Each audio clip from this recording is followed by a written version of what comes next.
Olá, sejam muito bem-vindos a mais um CESP Entrevista. Nessa edição, recebemos a jornalista Renata Miele, que é uma super especialista, uma profunda conhecedora dos temas da comunicação e hoje se dedica à pesquisa nesse campo como doutoranda no Programa de Ciências da Comunicação da Universidade de São Paulo. Mas, além de uma estudiosa do tema, a Renata é uma ativista muito dedicada da luta por liberdade de expressão, pluralidade de opiniões e vozes nos meios de comunicação e acesso à informação de qualidade como um direito do cidadão. Nessa batalha, atualmente ela é uma das coordenadoras do Centro de Estudos da Mídia Alternativa Barão de Tararé, integra a Comissão Permanente de Comunicação do Conselho Nacional de Direitos Humanos e participa da coalizão Direitos na Rede. E a Renata hoje conversa conosco sobre um tema que é muito importante nessa seara, que é o projeto de lei 2630, que foi apelidado de PL das Fake News. Renata, seja bem-vinda e muitíssimo obrigada por estar conosco hoje. Oi, Rita, eu que agradeço o convite para participar aqui desse programa do Sindicato dos Engenheiros aqui de São Paulo, sempre um parceiro muito importante nessa luta por uma comunicação mais democrática, por mais diversidade, pluralidade. Então, é uma honra, um prazer estar aqui para conversar com vocês sobre esse tema. Esse projeto de lei 2630, ele nasceu lá no Senado, em 2020, foi aprovado lá sob algumas críticas, foi para a Câmara dos Deputados e lá houve um debate mais amplo sobre o tema. Hoje tem um texto, um relatório pronto para ser votado no plenário, mas tem aí empecilhos. Um dos empecilhos, inclusive, é a oposição das Big Techs a esse projeto. Então, conta para a gente, o que é esse projeto, qual a importância dele e por que ele sofre essa resistência? Então, Rita, o projeto ele recebeu esse apelido, né, de PL das Fake News, porque ele nasceu no contexto de ali no primeiro, né, logo no início da pandemia, logo após, um ano após a eleição do presidente Bolsonaro, um momento no qual a sociedade estava discutindo e muito preocupada com a disseminação da fake news. Então, um conjunto de deputados que compartilham o que eles chamam de gabinete compartilhado, né, que é o Alessandro Vieira no Senado, a Tabata Amaral na Câmara e o Felipe Rigoni na Câmara também, que são de partidos diferentes, mas que foram eleitos pela mesma iniciativa. Eles compartilham o gabinete e eles escreveram, então apresentaram esse projeto de lei, e ele foi apresentado na Câmara e no Senado, e ali o projeto inicial, ele inclusive, ele tinha como foco, né, o combate a fake news. Inclusive, aquela primeira versão do projeto tinha um conceito de fake news, que gerava, a partir desse conceito, uma série de consequências envolvendo obrigações das plataformas para fazer mediação de determinados conteúdos e uma série de consequências.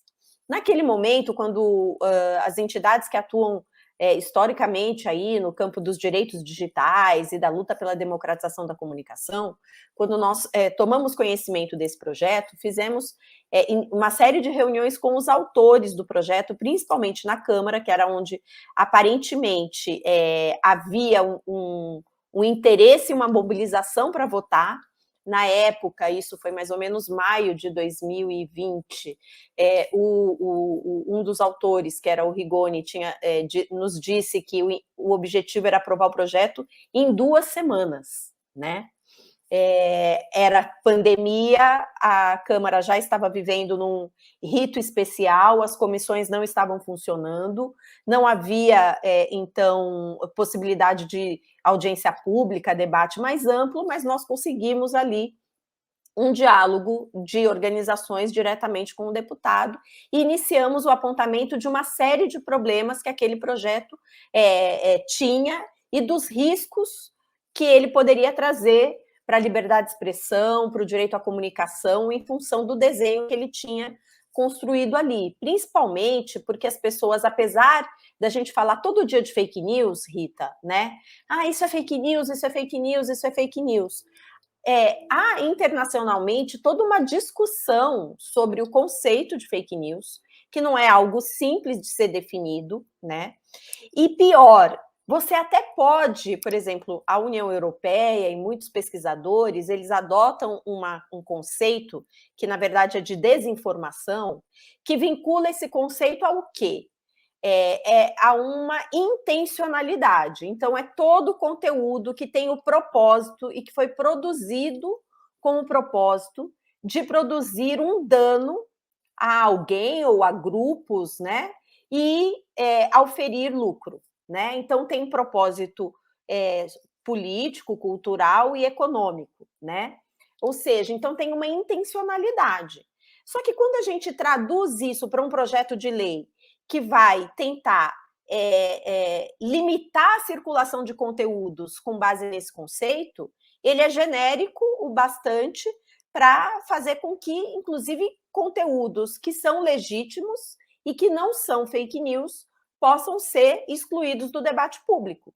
Então, foi uma série de questionamentos foi feita naquele momento, entre as quais o próprio conceito que estava sendo utilizado. Uma vez definido o conceito, quem que ia dizer o que, com base naquele conceito, era verdade ou mentira? As plataformas de redes sociais, ou seja, uma empresa privada não nacional, né, norte-americana, iria definir se determinado conteúdo poderia ou não circular na plataforma. E isso ia ser feito com o estímulo da plataforma a retirar aquele conteúdo, porque se ela não retirasse, ela poderia ser penalizada por isso. Então, nós começamos a levantar, tentando ser bem sintética, mas já falando muito do assunto, nós começamos a mostrar que o tema não era tão simples como os parlamentares achavam que era. O que, então, demonstrou que ele seria um projeto que não poderia ser aprovado em 2 semanas. Uma discussão que envolve liberdade de expressão, esfera pública de debates, quem vai definir o que pode ou não circular, é um projeto cheio de complexidades e que merece um amplo debate público. Então, naquele momento, a Câmara e os parlamentares viram que na Câmara aquilo ia ter mais dificuldade de tramitar, e aí optou-se pelo Senado, porque a própria dinâmica do Senado, ela é diferente, a correlação de forças. No Senado, a gente fez um trabalho intenso, dialogamos muitíssimo com o autor do projeto, que compreendeu os problemas e apresentou um substitutivo, tirando boa parte dos problemas que o projeto original tinha. Então, o projeto deixou de ter um conceito de desinformação, o projeto deixou de ter uma série de coisas que estavam vinculadas a um conceito que seria bastante problemático. Então, ele deixou de ter como foco, digamos assim, a discussão específica da fake news, que é o que a gente dizia o seguinte: olha, não podemos fazer um projeto de lei que vai arbitrar sobre conteúdos que circulam na esfera pública, porque isso é muito problemático. Nós precisamos ter um projeto que tenha como foco a regulação da atividade das plataformas, né? E aí, o nome fantasia do projeto permaneceu o mesmo, que é um projeto de transparência, liberdade e responsabilidade na internet. Então, rapidamente, apesar, não teve um debate público no Senado, ele foi aprovado com problemas, mas com muitas melhorias, foi para a Câmara, como você disse, e na Câmara passou por dezenas de audiências públicas que foram aprimorando o projeto na nossa perspectiva, e a gente tem um projeto hoje que é um passo fundamental para que a gente possa regular a atividade dessas empresas privadas que fazem a mediação de boa parte do debate público, que são essas plataformas de rede social, né? O eixo do projeto são obrigações de transparência, né? Ou seja, como essas plataformas atuam na mediação e no fluxo dos conteúdos que circulam no seu interior. Quais são os critérios para mediação, quantos conteúdos são mediados, informações que para você que está me assistindo aqui, nos assistindo, pode falar, pô, mas Quantos conteúdos, por exemplo, o Facebook modera por um determinado período, sei lá, por um semestre? O que é modera? Retira do ar, reduz alcance, rotula. A gente tem essa informação? Não. Ela é relevante? Muito relevante, porque a gente pode, a partir deste dado, saber como a plataforma está atuando. E essa moderação ela é motivada por o quê? Por ordem judicial? Qual a quantidade de remoção motivada por ordem judicial? É pelas políticas próprias da plataforma, que são discricionárias, né? Quantos usuários essas plataformas têm? Nós não sabemos exatamente no Brasil quantos usuários, elas consideram esse dado sensível. Mas para nós, para a sociedade brasileira, esse é um dado fundamental, porque para eu saber se a quantidade de moderação ela tem impacto na informação que está circulando, eu preciso saber a quantidade total, né? Qual a composição das equipes que moderam conteúdo? Elas falam como língua nativa o português ou não? Ou são moradores de países na Indonésia, nas Filipinas, como mostram muitos estudos que trabalham quase em analogia à escravidão, moderando o conteúdo para essas plataformas, que não falam português, que não entendem da cultura local. Você ter o contexto, conhecer a cultura, falar a língua, são elementos indispensáveis para que você não cometa erros na moderação de conteúdo, ou seja, então tem um conjunto grande de transparência, tem um conjunto grande de obrigações de que a gente está chamando de devido processo, porque essas plataformas precisam ser mais abertas ao questionamento que o usuário tem o direito de fazer quando tem um conteúdo moderado. Então, quantas pessoas aqui já não tiveram suas contas rotuladas, ou suspensas, ou sancionadas? Você vai ficar não sei quantos dias sem poder postar conteúdo porque você violou os termos. Mas quais termos? O que tinha de errado naquele conteúdo? Tem que ter uma explicação com começo, meio e fim, né? E se a plataforma cometeu um erro? Eu tenho que ter o direito de contestar aquela decisão da plataforma. E se a minha contestação se provar correta, a plataforma tem que reparar o dano causado por ter, por exemplo, rotulado um conteúdo de um veículo como de desinformação. Isso pode acabar com a credibilidade de um conteúdo.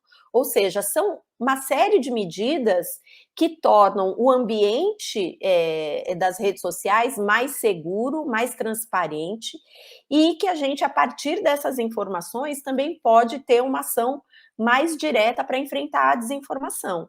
Isso para não falar da transparência de impulsionamento, de publicidade, porque a gente sabe que principalmente a fake news, a desinformação, ela recebe muito dinheiro para poder viralizar. Então você tem que ter informação de quem é que está fazendo esse tipo de impulsionamento, né, para que conteúdos antivacina, por exemplo, se espalhem pelo país. Então são uma série de regras que tornam a sociedade mais empoderada para enfrentar o atual cenário de desinformação no interior das plataformas, sem entrar numa discussão muito difícil, que é analisar que conteúdo pode ou não circular com base num conceito genérico. O projeto, além dessas redes sociais que difundem a informação, digamos assim, mais publicamente, ele também fala sobre aplicativos de mensagem como WhatsApp e Telegram, não é isso? Então, além das questões que eu trouxe, né, de transparência, devido processo, transparência de publicidade, o projeto tem toda uma seção destinada a definir regras de funcionamento para os serviços de mensageria privada, que é o que está definido no projeto, né? São exatamente essas, né, o Telegram, o WhatsApp, Signal, enfim. Vale dizer que as regras do projeto, elas valem para plataformas que tenham uma quantidade de usuários no Brasil, né? Não é para qualquer plataforma. Então, plataformas pequenas que têm uma quantidade residual de usuários não precisam necessariamente, obrigatoriamente, seguir as determinações. Mas se você tiver mais de 10 milhões de usuários ativos no Brasil, aí sim né, você precisa responder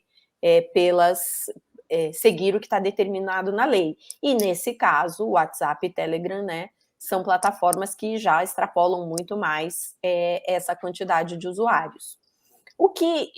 Como elas não são exatamente plataformas de rede social, elas têm um objetivo, né? São serviços distintos, e são serviços de mensagem criptografados, né?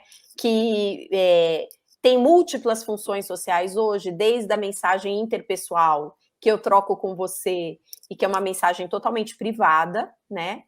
Até uma dimensão de uma comunicação de massa. Porque quando você tem grupos com 100 mil pessoas, aquilo não é mais um grupo de mensagem interpessoal. Aquilo é uma comunicação de massa. Quando você tem uma propaganda para fazer de um evento, né? Vamos supor aqui a propaganda deste programa que nós estamos fazendo aqui, que você vai pegar e quer disparar para vários grupos, porque você quer chamar as pessoas para assistirem, isso não é uma comunicação interpessoal, isso é uma propaganda, uma comunicação de massa. Você quer exatamente viralizar esse conteúdo. Então, essa dupla característica do serviço de mensageria é o que propicia que esses sejam espaços de grande viralização de desinformação, né? Então, o que fazer? Então, o projeto de lei, ele tenta resgatar o caráter interpessoal dos serviços de mensagem privada, que precisam e devem ser protegidos com todos os níveis de segurança, criptografia, mas que precisam ter uma dimensão, então, interpessoal e ter mecanismos que evitem a viralização de conteúdos.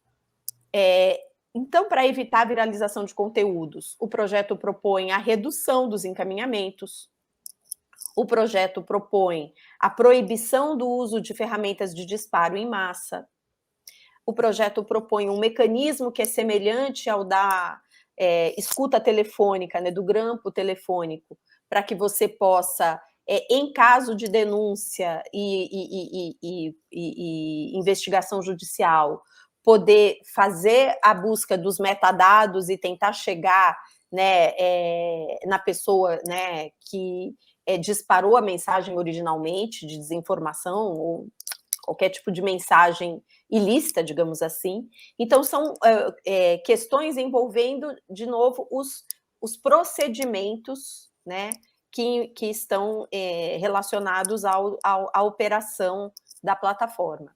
Também tem uma parte do projeto voltado para regular os serviços comerciais, né? Porque essas plataformas, principalmente o WhatsApp, né, tem as contas comerciais, as contas business, que são usadas muitas vezes como forma de burlar, né, o serviço que é o privado, né? Para que você mande mensagens em larga escala para as pessoas. A gente teve aí denúncias, né, de muitas empresas que usaram suas contas business para fazer disparo de conteúdos que não estavam diretamente relacionados ao seu produto, ao seu, né, mas com mensagens políticas, religiosas, anti-vacina. Então, tem todo um artigo voltado para isso.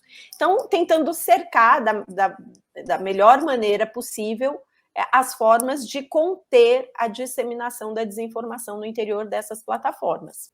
Para a gente pensar um pouco esse contexto do mundo da comunicação, a gente tinha tradicionalmente no Brasil o mundo da radiodifusão, que tem regras ali na Constituição, embora a Constituição jamais tenha sido regulamentada, então também vivem ali um pouco, ou muito, fora da lei, porque as regras não são exatamente seguidas, mas aí chegou esse grupo gigantesco e poderoso e completamente fora. E aí eles estão combatendo a aprovação do PL, houve uma ofensiva. Se você colocasse, teve uma semana ali que se você colocasse PL 2630 no Google, vinha uma enxurrada de coisas contrárias, ou seja, né, o poder ali usado totalmente para combater. Sim, as empresas, elas estão descontentes, né?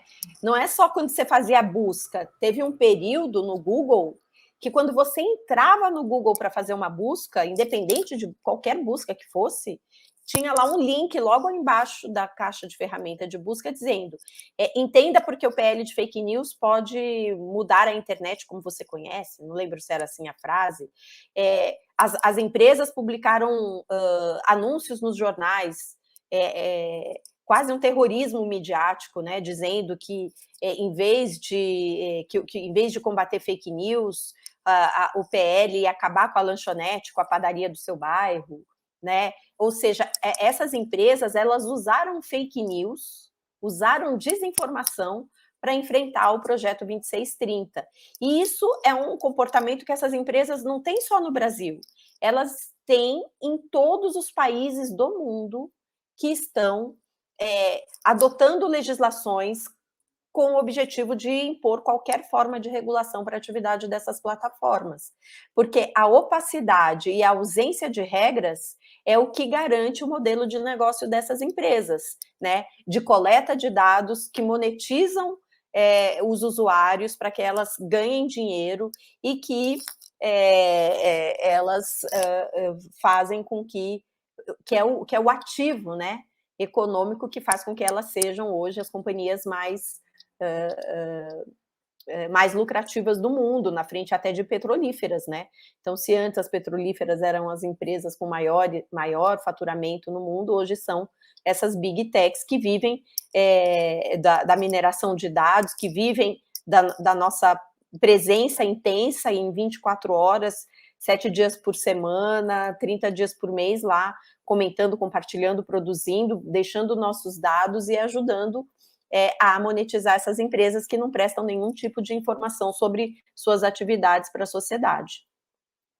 Nesse contexto de uma ofensiva forte e tem a impressão que a sociedade brasileira não tão atenta e informada sobre o tema. Qual a perspectiva de aprovação do projeto, Renata? Eu sei que tinha um esforço para que isso fosse aprovado esse ano, antes de entrar o período de campanha eleitoral. Como está isso agora? Então, foi um esforço grande, né? Como o projeto ele tramitou basicamente durante um período no qual a Câmara ainda estava naquele regime de funcionamento especial, o que foi instituído pelo presidente da Casa foi um grupo de trabalho para discutir a legislação da internet, então chamado até GTNet. Foi no âmbito desse grupo de trabalho que o debate foi realizado. Era um grupo de trabalho com a participação de parlamentares de todas as, digamos, matrizes ideológicas que estão no Congresso. Então, a Frente Digital, tinha parlamentares da base do Bolsonaro, do campo do centro, da esquerda. Foi no âmbito desse GT que foram realizadas dezenas de audiências e se chegou à apresentação de um relatório cujo relator, né, é o deputado federal Orlando Silva, do PCdoB de São Paulo. Ele apresentou um relatório que foi aprovado nesse GTNet. Em função do período especial de tramitação, o PL, para entrar na pauta do plenário, precisaria ter a aprovação do regime de urgência, né? E havia, então, toda uma costura, um compromisso do presidente da Câmara, Arthur Lira, com o tema e com a pauta, explicitado de forma pública em várias entrevistas, né? Havia também um compromisso por parte do governo que é contra o projeto, né?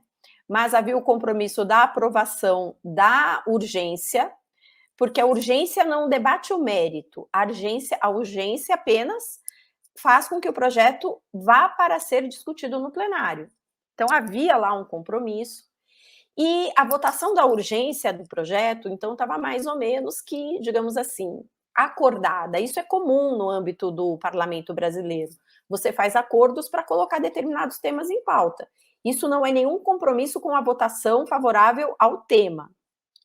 Só que o que aconteceu é o 2630 foi, digamos assim, o primeiro projeto polêmico e de interesse do governo que foi votado após o fim da janela partidária.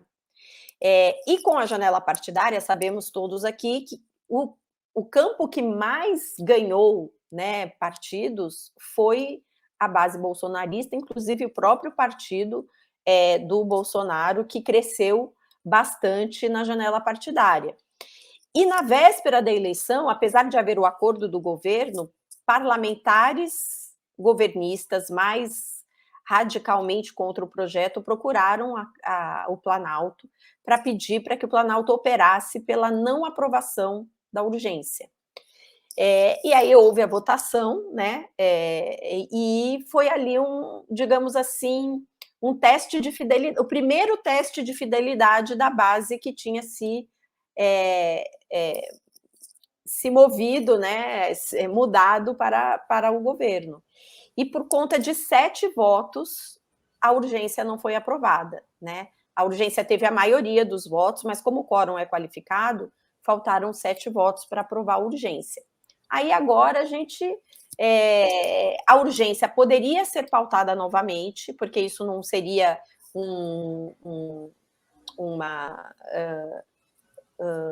uma manobra regimental, porque o que você não pode votar 2 vezes é o mérito. Agora, urgência você pode colocar para votar de novo, mas me parece que não foi a decisão nem do relator, nem do presidente da casa. Eles estão aguardando para avaliar outras alternativas que permitam a aprovação do projeto antes da eleição ainda. Mas estamos já em 26 de maio e a gente não conseguiu encontrar um caminho, né, para restabelecer a tramitação e a aprovação do projeto, que seria importantíssima de ser aprovada. Por quê? Porque na ausência de uma legislação que defina regras para a atividade das plataformas, num período eleitoral, onde a gente sabe que a disseminação da desinformação, que o uso das plataformas, sim, e o mau uso das plataformas, né, se intensifica, a ausência de uma legislação que dê as balizas do que fazer, ela faz com que alguém tenha que tomar as decisões, que é o judiciário. E o judiciário, ele é muito discricionário na sua tomada de decisões. Então, não é desejável que a gente fique à mercê da ação ou não do judiciário na hora de tomar alguma decisão. A gente já viu esse filme antes, né? Em 2018, os instrumentos legais que o judiciário tinha, e ele tinha instrumentos legais, inclusive com portarias administrativas do próprio TSE que regulamentavam aquela eleição, lá já estava definida a proibição do uso de banco de dados e disparo em massa. Era uma portaria, mas existia, do TSE. Não foi feito nada. O que vai acontecer nessa eleição? Então, assim, seria muito importante, porque com a legislação a gente teria, de fato, um parâmetro que iria balizar a atividade de juízes no Brasil inteiro. Senão, você fica à mercê da interpretação de um juiz daqui, do outro de lá, do TSE, dos TREs, o que causa uma insegurança bastante grande no processo eleitoral.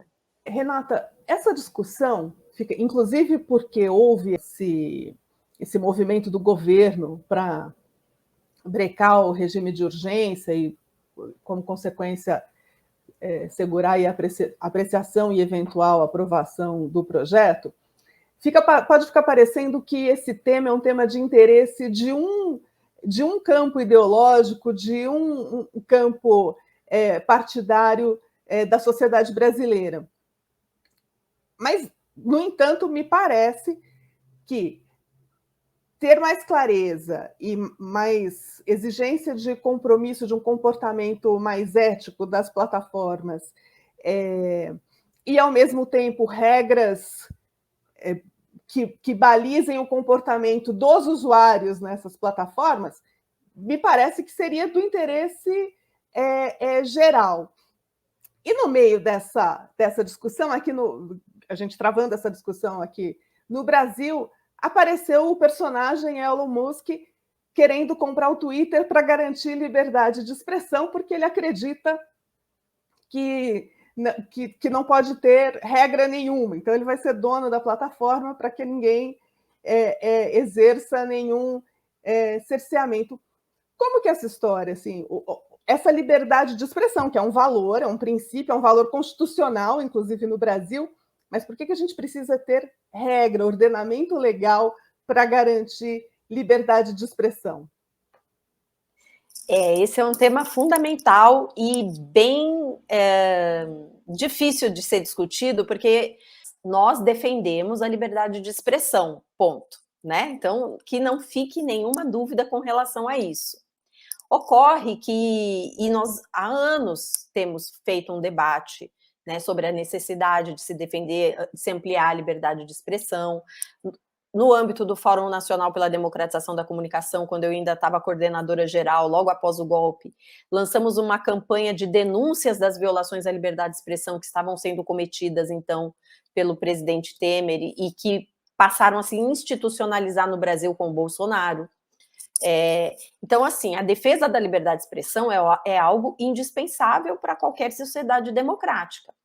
No entanto, como a gente, no Brasil, não discute muito esses assuntos no mérito, no conceito, há uma visão equivocada que tem sido utilizada de forma oportunista pelo campo de ultradireita no Brasil, pelo campo conservador e principalmente pelo bolsonarismo, de que a liberdade de expressão é um direito absoluto e está acima de outros direitos, né? Isto não é verdade.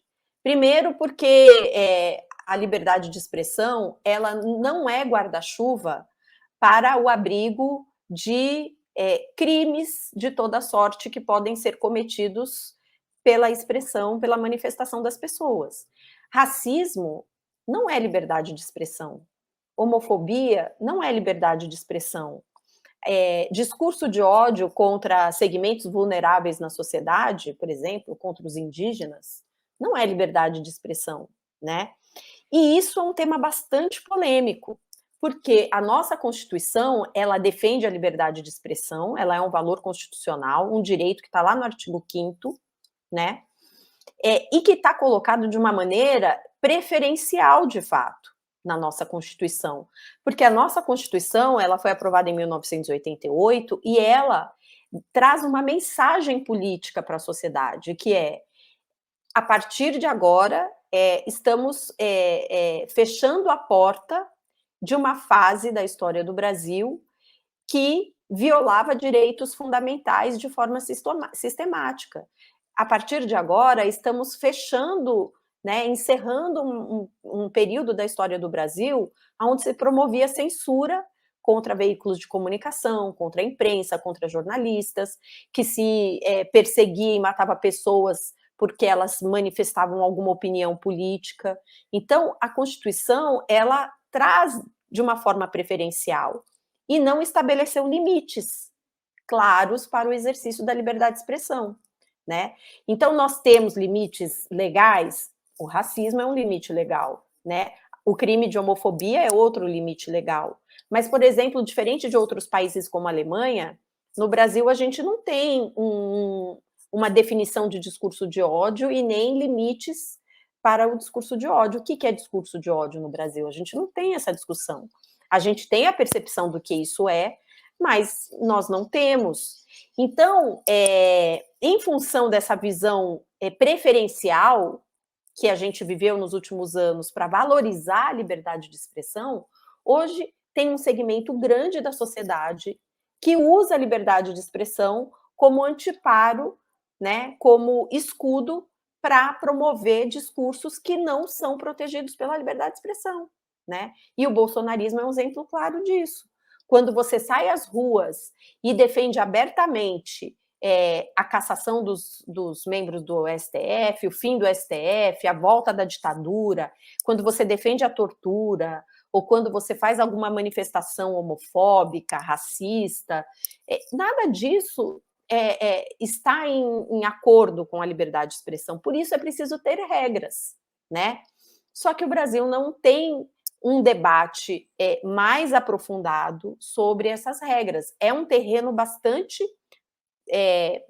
digamos assim, pantanoso, porque você precisa definir regras e parâmetros. Eu acho que isso, mais do que regras, nós precisaríamos definir parâmetros.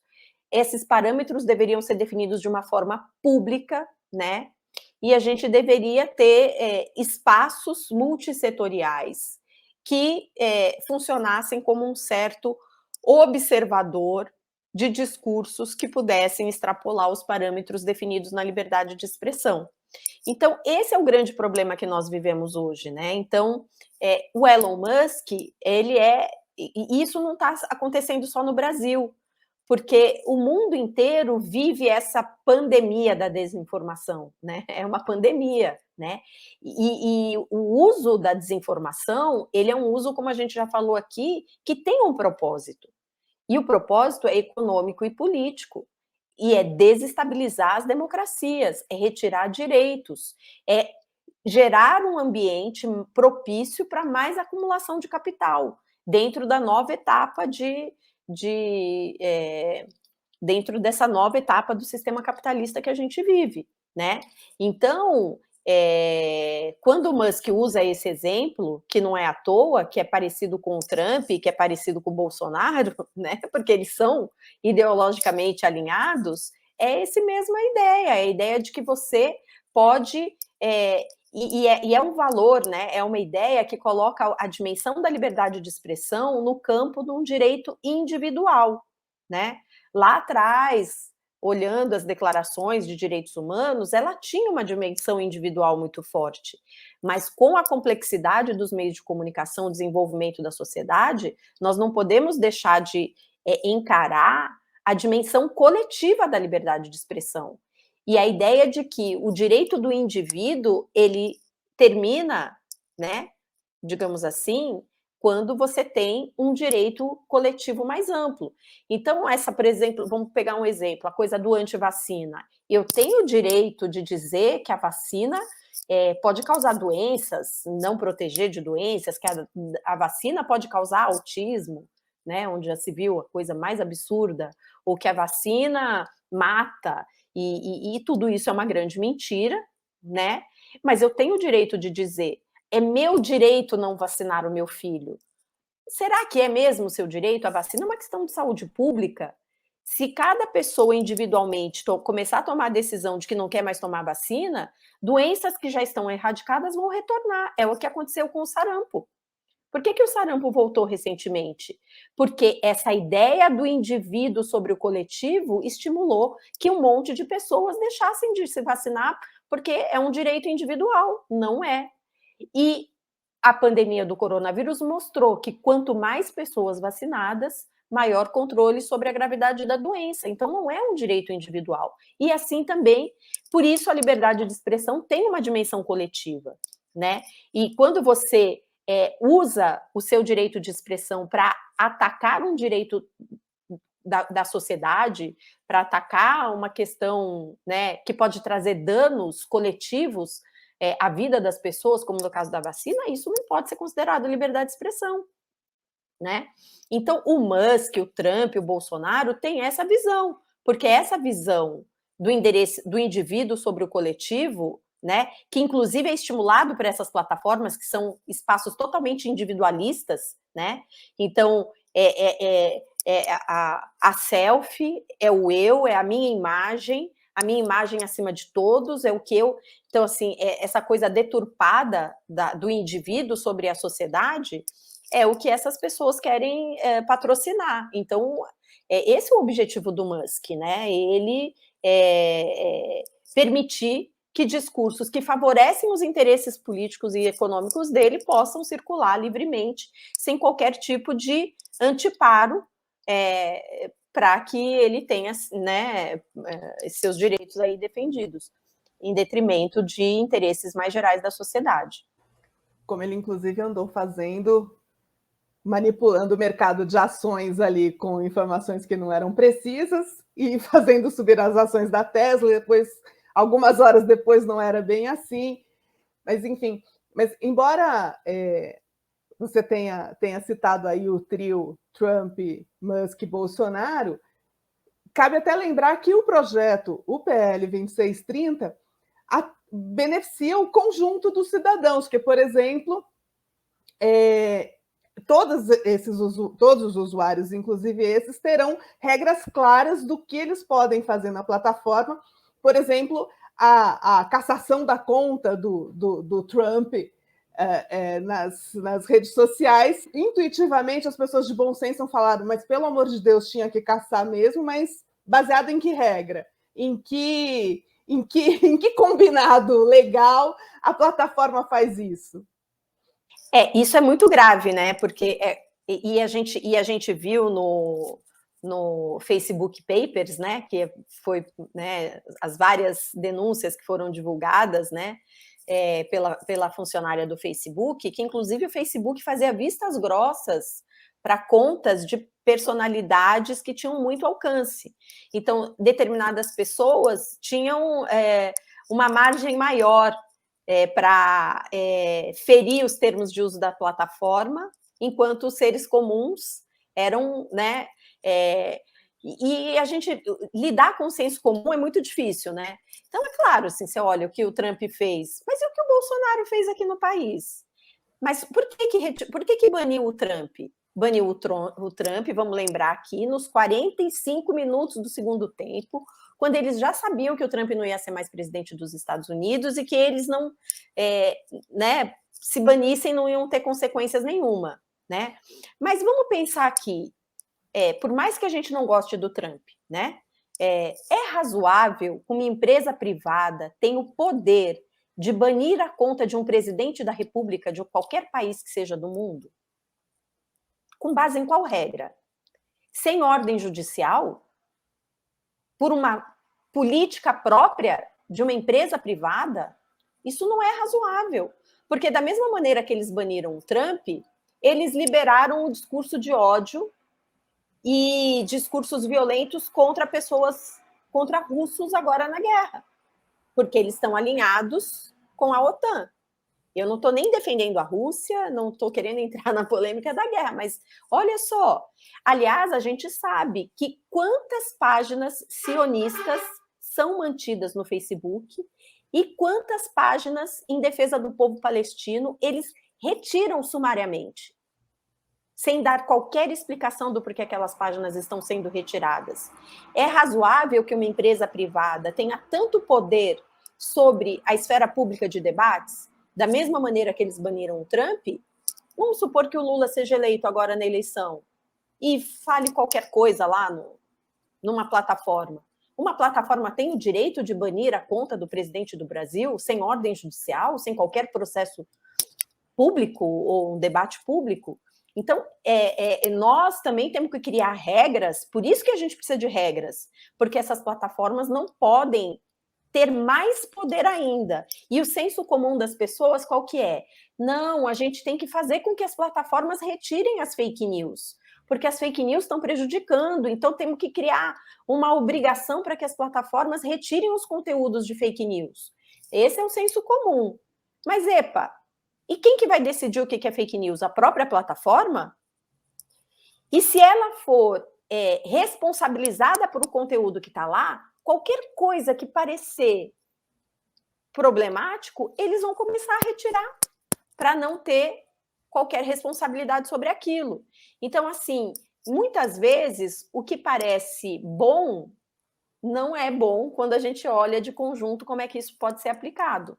E é essa a questão, né? Então, assim, e aí tem regras, inclusive o PL 2630, Rita, tem um capítulo, uma seção voltada para as obrigações e as regras para uso de contas de agentes públicos.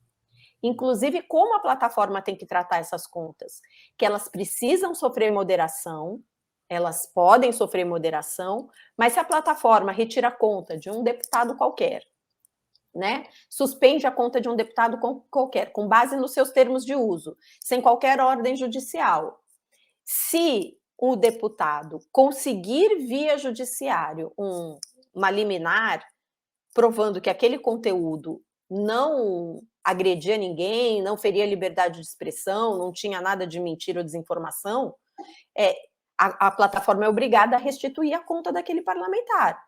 Por outro lado, tem uma série de obrigações mais duras para os parlamentares, inclusive com proibição de monetização de contas. Vamos conversar aqui.